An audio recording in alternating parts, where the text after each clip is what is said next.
आज के दौर में घर, गाड़ी या अन्य जरूरतों को पूरा करने के लिए लोन लेना एक आम बात हो गई है।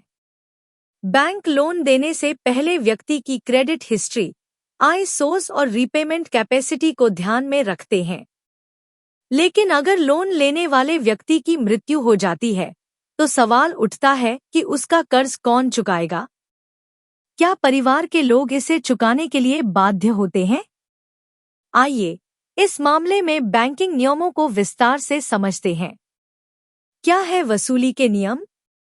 यदि लोन लेने वाले व्यक्ति की मौत हो जाती है, तो बैंक सबसे पहले कोएप्लिकेंट, सह-आवेदक से संपर्क करता है। कोएप्लिकेंट का नाम होम लोन, एजुकेशन लोन या जॉइंट लोन में आमतौर पर दर्ज होता है। अगर कोएप्लिकेंट कर्ज चुकाने में असमर्थ होता है, तो बैंक गारंटर से संपर्क करता है। अगर गारंटर भी कर्ज चुकाने से इनकार कर देता है या उसके पास पर्याप्त पैसे नहीं होते, तो बैंक मृतक के कानूनी उत्तराधिकारी, लीगल हेयर से संपर्क करता है। इसमें मृतक के परिवार के सदस्य जैसे पत्नी, बच्चे या माता-पिता शामिल हो सकते हैं।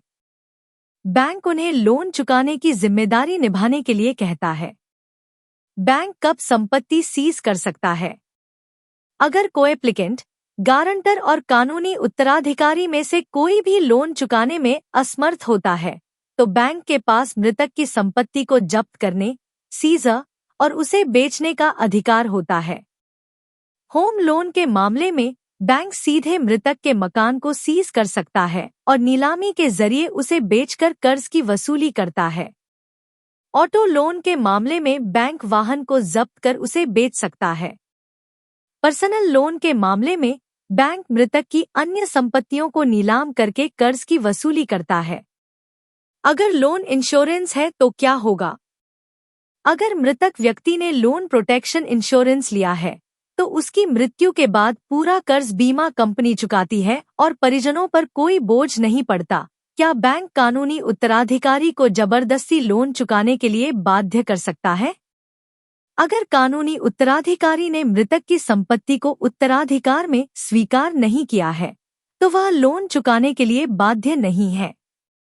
लेकिन अगर उसने संपत्ति स्वीकार कर ली है, तो उसे कर्ज चुकाना होगा।